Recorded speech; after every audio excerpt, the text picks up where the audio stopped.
Sabine, bienvenue. Aujourd'hui c'est un épisode un petit peu spécial du podcast puisque Elsa de Elsa Couture m'a tagué pour faire le tag couture. Alors merci Elsa, je suis super contente de faire ça. Et donc, donc on va se lancer. Je me suis dit que ça vous permettrait de me connaître un petit peu mieux. Et puis moi ensuite, voilà, de vous connaître un petit peu mieux par la suite. Alors, donc on y va pour les questions.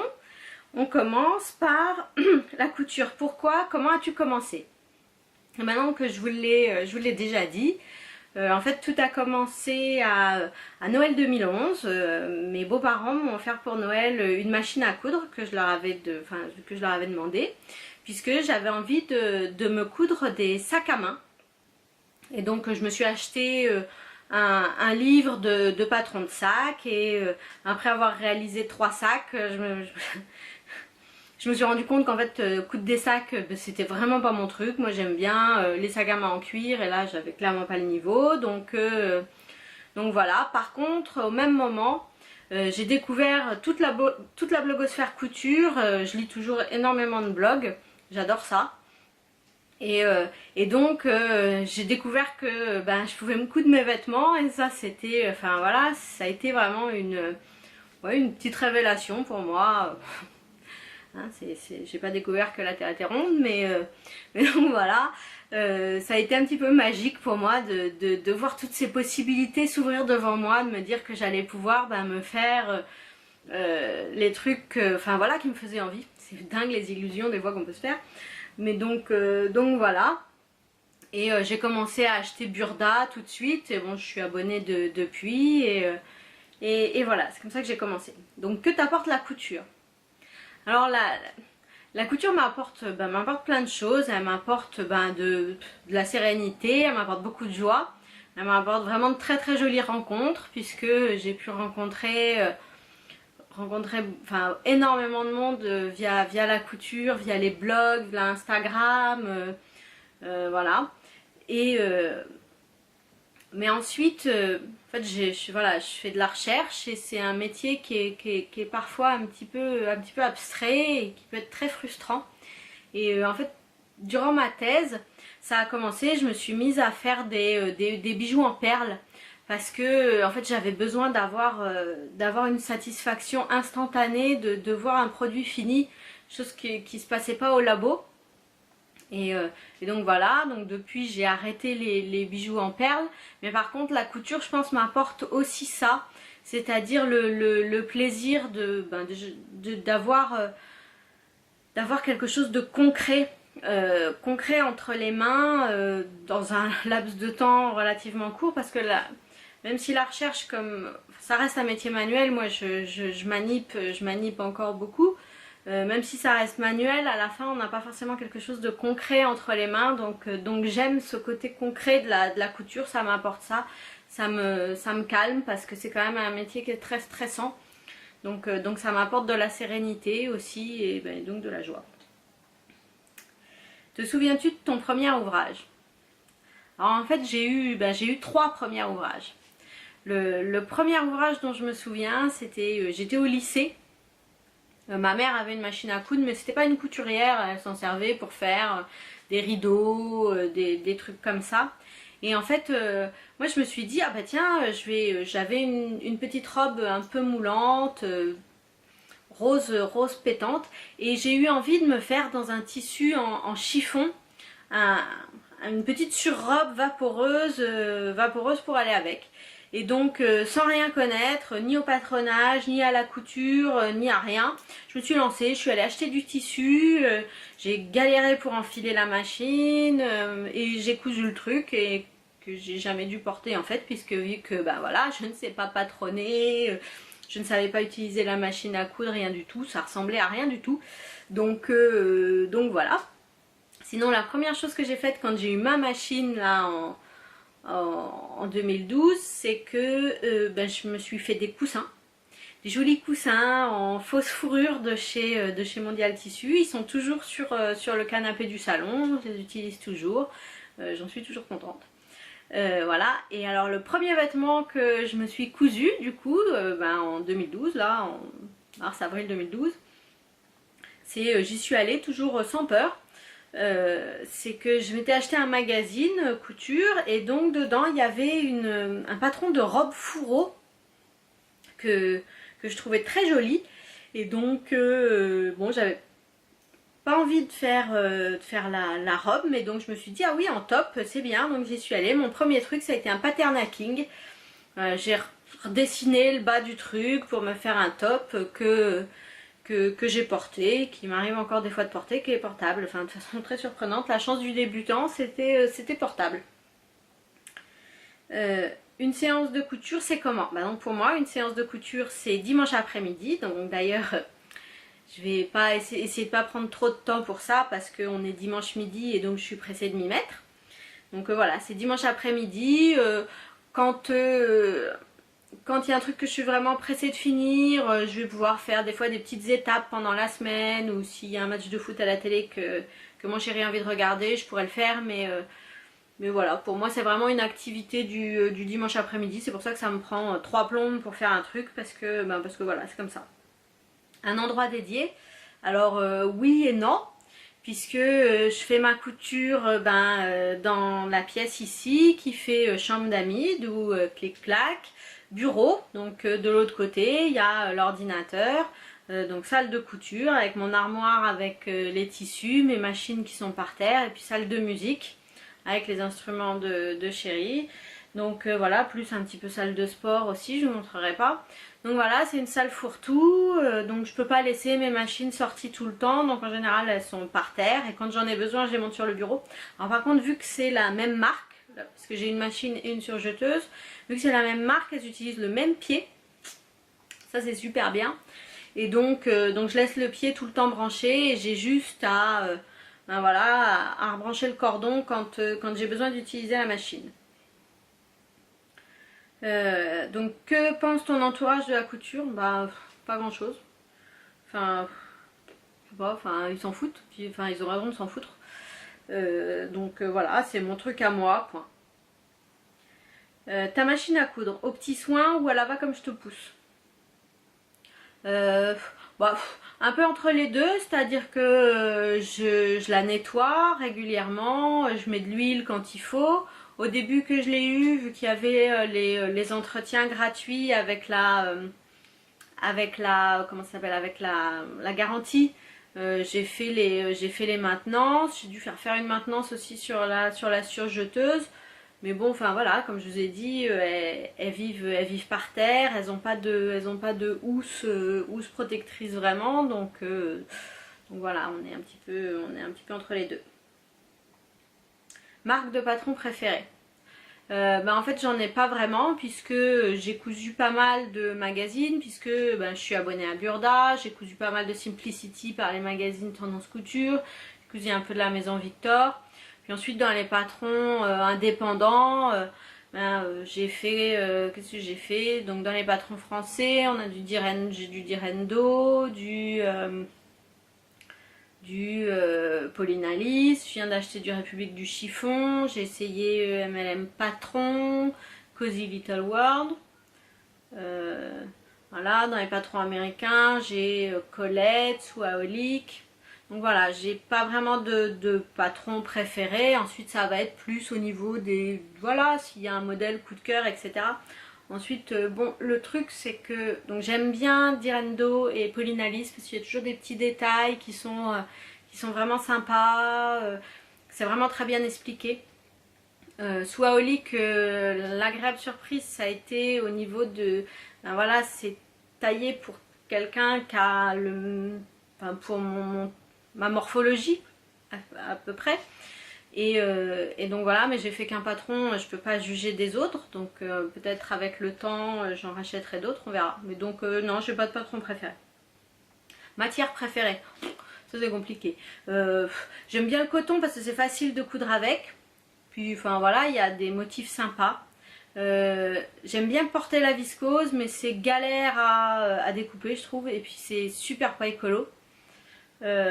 Ensuite, le jersey, j'aime bien, mais je trouve ça galère à découper, puis un petit peu galère à coudre. Je maîtrise pas top la surjeteuse, donc un petit peu galère. Donc voilà. Ou de fourniture, boutique physique ou internet, ben les deux. Boutique physique, je vais pas mal à Montmartre ou dans le Sentier. Sinon, il y a un Mondial Tissu à Créteil où je vais quand je peux passer quand je sors du boulot. J'achète aussi dans les boutiques, dans les salons, là l'Aiguille en Fête, salon création savoir-faire, et sinon sur internet aussi, Benitex, Little Fabrics, etc. Donc voilà. Ton stock de tissu, minimaliste ou indécent? Ben en fait entre les deux. Il est certainement pas minimaliste. Je pense pas qu'il soit indécent parce que j'ai pas la place qu'il soit indécent. J'ai qu'une petite armoire que je peux pas occuper entièrement pour les tissus. Donc il est quelque part entre les deux. Il est suffisamment important pour dire que c'est un problème, mais pas trop, enfin pas suffisamment pour dire qu'il est indécent. Et tes livres et patrons. Alors là par contre c'est gérable au niveau des livres. J'en ai vraiment que quelques-uns. Les patrons indépendants, c'est pareil, j'en ai vraiment que quelques-uns. Par contre, là où c'est indécent, c'est les magazines, puisque je suis abonnée à Burda depuis janvier 2013. Mais par contre, je les ai achetés déjà en 2012. Donc j'ai voilà, quelques années de numéros. J'achète tous les La Maison Victor. En fait, j'achète tout ce qui sort. Donc ça, c'est un problème. Comment choisis-tu tes tissus et tes patrons? Donc quand je suis en magasin, au toucher. Machin, je touche, je suis une tactile, je touche, je frotte, machin, au coup de cœur en fait quoi. Et sur internet c'est pareil, les motifs au coup de cœur. Je sais, hein, je sais qu'il faudrait que j'achète uniquement un tissu quand j'ai un patron, un projet. Quand j'ai un projet. Voilà, ça me permettrait d'éviter d'avoir un stock, machin, etc. Donc voilà, il faudrait que j'achète par projet. Mais en fait j'y arrive pas. Voilà, et en fait le truc c'est que quand j'achète les tissus en me disant oh oui tiens avec ça je vais faire ça et tout, en fait après j'arrive plus à m'en détacher puisque je couds tout doucement, donc ça je le fais pas forcément tout de suite, et quand finalement je me dis ah oui tiens mais ça je pourrais aussi l'utiliser pour ça, je me dis ah oui mais non j'avais prévu de faire ça avec, et en fait du coup je fais rien, donc c'est un problème. Donc voilà, comment je choisis mes patrons,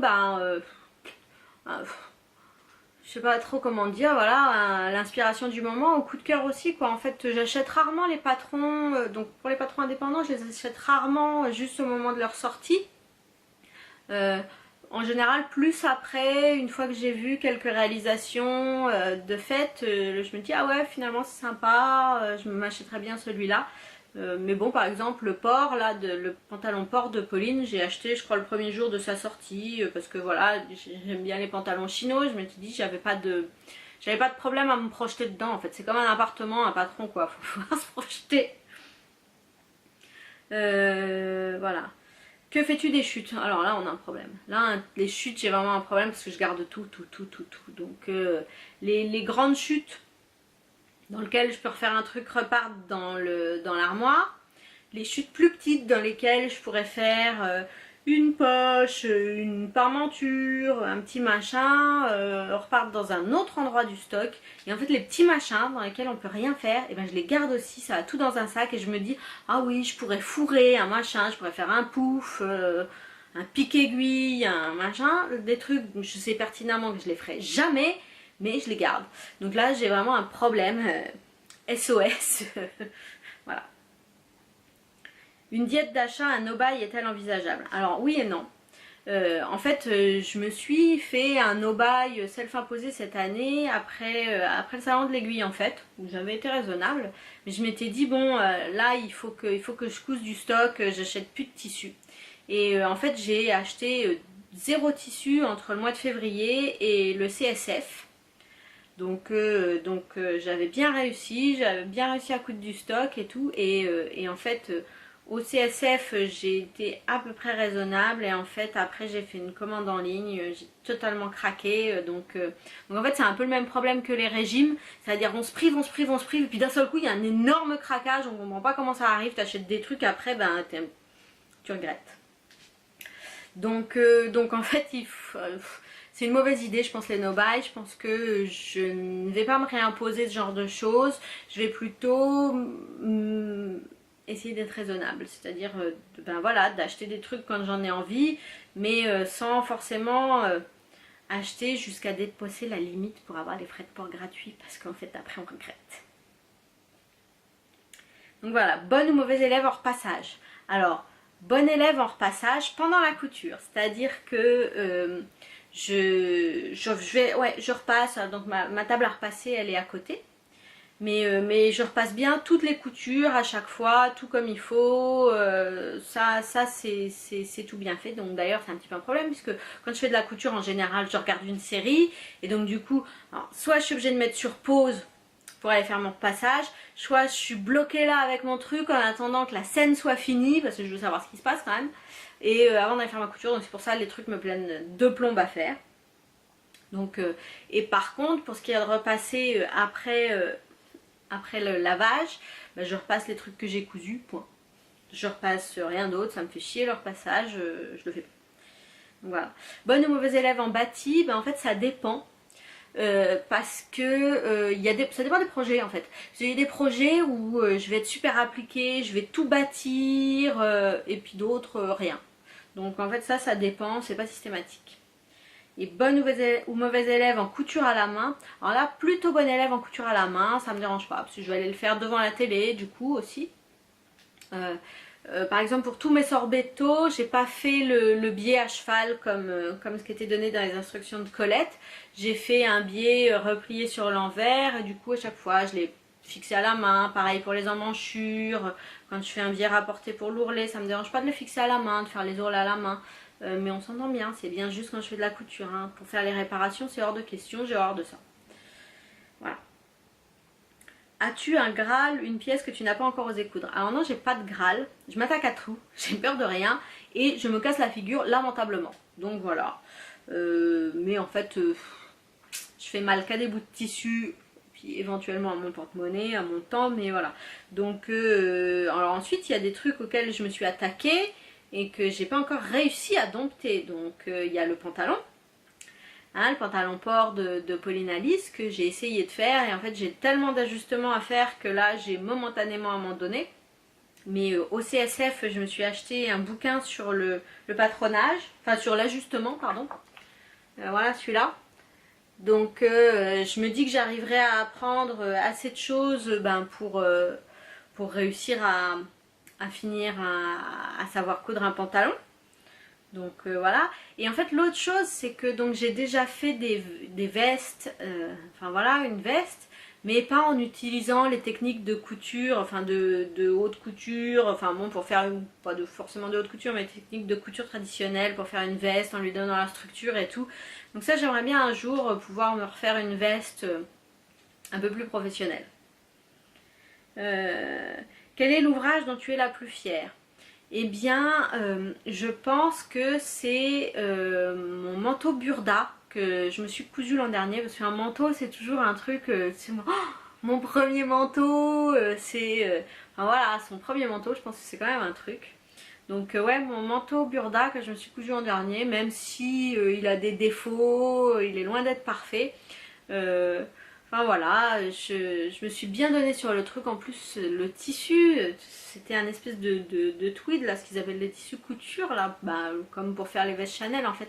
Ça a été mais une galère mais innommable à coudre en fait. Donc c'est des espèces de rubans qui sont tissés avec le tissu. Et en fait quand l'aiguille rencontrait le ruban, ça tirait les machins, ça bloquait tout, ça coincé dans la canette. Donc en fait chaque couture avant j'ai dû appliquer du thermocollant dessus pour pouvoir coudre. J'ai dû reprendre à mort en longueur pour pouvoir ajuster, que ça aille bien. J'ai ajouté, qui n'était pas dans le patron, j'ai ajouté des petites épaulettes et des cigarettes de manche. Donc là, tuto que j'ai pris sur le manteau quart de Pauline Alice. Donc du coup ça m'a donné super envie d'acheter le manteau quart de Pauline Alice parce que du coup les explications étaient vraiment super. Donc voilà, jusqu'à présent, l'ouvrage dont je suis le plus fière, je crois que ça reste ce manteau-là.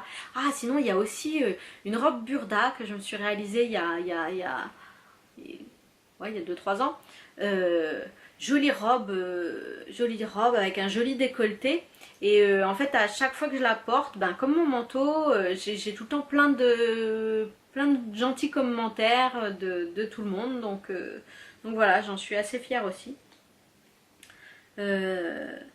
As-tu déjà patronné? Ouais, non, j'ai clairement pas le niveau. Le patronage, c'est vraiment pas pour moi encore, ça on n'y est pas. Donc voilà, quel est l'ouvrage... Ah bah non, ça j'ai déjà dit, pardon. Et ton pire boulet, ton ratage le plus complet? Ça on en a plein. Hein, je crois qu'on est déjà passé sur ce sujet. Des boulets, des ratages complets, ça il y en a plein.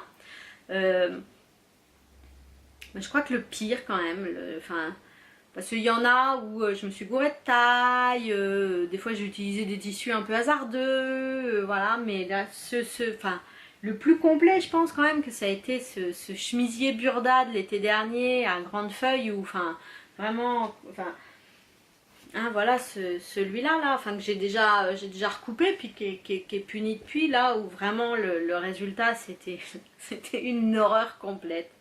Donc ouais, c'est peut-être ça. La pièce que tu coules plus, la pièce que je coule plus, c'est je vous ai déjà dit, vu que je porte pas de robe ni de jupe en hiver, je me fais surtout des hauts. Et donc c'est les hauts que j'ai le plus. Et parmi les hauts, c'est peut-être les chemises, même si j'en ai pas fait. Ouais, si, c'est des chemisiers. C'est les pièces que j'ai le plus cousues. Pour revenir aux pièces dont on est fier, quand même, il y a aussi ma première blouse Carmé de Pauline Alice.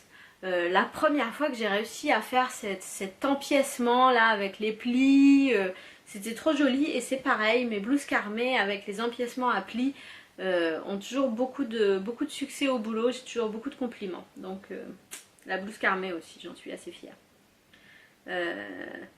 Coutu pour toi ou pour les autres? Ah bah non, pour moi, que pour moi. Voilà, j'y passe déjà suffisamment de temps, donc que pour moi. Alors j'ai fait, j'ai fait des bricoles pour les autres, j'ai fait des coussins à droite à gauche. Pour Chéri, j'ai essayé de faire une casquette basée sur un modèle Burda, mais là ça a été, non, je crois que c'est ça mon ratage le plus complet, quoi. C'est là une casquette que j'ai tenté de faire pour Chéri, le truc, mais qui ne ressemble à rien. J'ai suivi le patron, hein, mais je crois que le patron il a été loupé. Ouais, truc le pire. Et donc pour la fille d'une copine, j'ai fait des doudous de tétine. Alors quand elle m'a commandé des doudous de tétine, j'avoue que j'ai dû regarder ce que c'était, puisque je suis pas hyper à jour dans les trucs pour enfants. Et donc j'ai vu que c'est les machins qu'on attache au bout de la tétine. Et donc parce qu'en fait elle m'a expliqué que à la crèche, quand elle arrive, en fait tous les gamins doivent laisser leur tétine dans une boîte. Et donc voilà, toutes les tétines sont mélangées. Et donc un doudou de tétine, c'est pratique pour pouvoir reconnaître sa tétine le soir pour la récupérer. Et puis aussi quand ils tètent, apparemment ils aiment bien avoir un truc, voilà, un doudou quoi. Donc voilà, j'y ai fait un petit doudou de tétine, un truc en Hello Kitty. Voilà, j'étais trop fière du résultat, elle était trop contente. Ça m'a pris 1 heure, voilà, c'était bien. Puis je lui en ai fait un deuxième, en fait un truc tout simple, un carré en jersey avec des machins qui dépassent pour pouvoir attacher la tétine pour quand Kitty était au lavage. Donc voilà, ça se limite à ça, des trucs vite faits, parce que non, j'investis trop de temps et puis voilà, si les gens sont déçus, ouais non, c'est trop de temps investi. Fais-tu encore les magasins pour acheter ou juste pour attraper les idées? Alors les deux, en fait je fais encore les magasins pour acheter parce que voilà, je cours tout doucement, donc voilà, j'ai pas encore réussi à faire de pantalons, donc il faut bien que je continue de m'acheter des pantalons. Je tricote pas, on y reviendra. Il faut encore que je m'achète des pulls. Je suis pas toujours hyper à l'aise avec le jersey, donc voilà, les t-shirts, et puis voilà, il y a des pièces qui continuent de me plaire dans le commerce, donc non, je continue d'acheter, mais j'ai pas un budget shopping énorme en fait, quoi, donc je pense que je suis assez raisonnable, donc voilà. Et par contre, autant avant, déjà j'aimais bien aller faire voilà, ce qu'on appelle faire le lèche-vitrine, c'est-à-dire regarder ce qui se fait, etc. Donc je continue de faire ça, et donc pour me donner des idées, mais en plus pour regarder comment c'est construit, voilà, comment c'est fini, prendre des idées sur les associations, patrons, machin, un type de truc, ah ouais ça en chemise c'est sympa, bref, voilà. Tu couds pour tous les jours ou pour les grandes occasions? Ben je couds pour tous les jours, je couds beaucoup oui, pour tous les jours. J'ai pas de grandes occasions, donc je couds pas pour les grandes occasions. Donc voilà. Mais si j'avais des grandes occasions, ouais, pourquoi pas. Un gadget dont tu ne te passerais plus. Alors en fait, il y a deux gadgets. Ça m'a demandé un peu de réflexion. Et en fait, il y a deux gadgets. Le premier gadget, c'est mon couturomètre. C'est vraiment trop pratique pour mesurer les marges de couture, les ourlets et tout. Ça, c'est un truc, ça coûte vraiment pas grand chose et ça vaut vraiment le coup. Ça a l'air de rien, mais c'est hyper pratique. Enfin voilà, c'est pas juste une règle avec d'un côté les centimètres, de l'autre côté les inches. Il y a aussi ce petit truc là qu'on peut bouger pour. C'est hyper pratique, ouais, les machins pour mesurer la taille des boutons aussi, des boutonnières, enfin super pratique. Et le deuxième truc, c'est pour la couture à la main, c'est la cire d'abeille. Je sais pas comment faire pour que ça se voit. Voilà, la cire d'abeille. Hop, c'est comme ça. À l'intérieur, il y a un petit bloc de cire d'abeille. Et donc, vous voyez qu'elle a été utilisée déjà. En fait, c'est... donc, on a son aiguille de fil. Et en fait, on la passe voilà, dans le bloc de cire. Normalement, je pense qu'il faut le repasser derrière, mais moi, je le fais pas. Et en fait, c'est super magique. Ça permet, quand on a notamment des grandes aiguillées, que le fil fasse pas de nœud, qu'il colle pas à lui-même. Et alors ça, franchement, pour toutes celles qui détestent la couture à la main, essayez la cire d'abeille. Franchement, c'est magique, ça révolutionne la couture à la main. Alors, quand j'ai pas de... Ça m'est arrivé l'été dernier, j'avais pas en vacances, j'avais besoin de recoudre un machin à la main. Et j'avais pas de cire d'abeille. Bon, j'ai trouvé de la bougie. Et en fait, la paraffine, ça le fait aussi. Voilà. Donc voilà, ça c'est les deux gadgets dont je ne me passerai plus. Pour finir, une anecdote couturesque ou plusieurs. Alors, là je sèche complètement, je suis désolée, je sais pas, enfin, non je sais pas, je sais pas, je suis désolée, j'ai pas d'anecdote couturesque. Alors, et enfin, la dernière question. Ah bah donc, taguer 3 personnes. Alors, je sais. Je vais taguer. Alors, j'espère qu'elles n'auront pas été taguées déjà. Je vais taguer Margeva. Je suis désolée, je connais pas ton vrai prénom. Donc voilà, j'espère que tu accepteras de le faire. J'ai bien envie de te connaître un peu plus. Et pareil, j'aimerais taguer. Débutante en couture, désolée je connais pas ton prénom non plus, mais voilà, tes podcasts me font vraiment rire aussi, donc j'aimerais bien en connaître un peu plus sur toi, et donc je ne sais pas si d'autres d'entre vous ont envie de le faire, allez-y, enfin voilà, je me sens pas vraiment, enfin voilà, je connais pas grand monde, donc je ne sais pas. Donc voilà, j'espère que voilà, ça vous aura plu, que vous me connaissez un peu mieux après cet épisode. Je suis impatiente de voir le vôtre les filles, pour vous connaître un peu mieux. Donc Margeva et couture débutante en couture, pardon, excusez-moi. Si vous voulez pas le faire, je comprendrai, je me vexerai pas du tout. Et donc si d'autres ont envie de le faire, ça serait avec plaisir que je vous regarderai. Donc je vous souhaite une bonne journée ou une bonne soirée. Ça m'a fait plaisir de vous retrouver rapidement aujourd'hui. Et puis je vous dis à bientôt.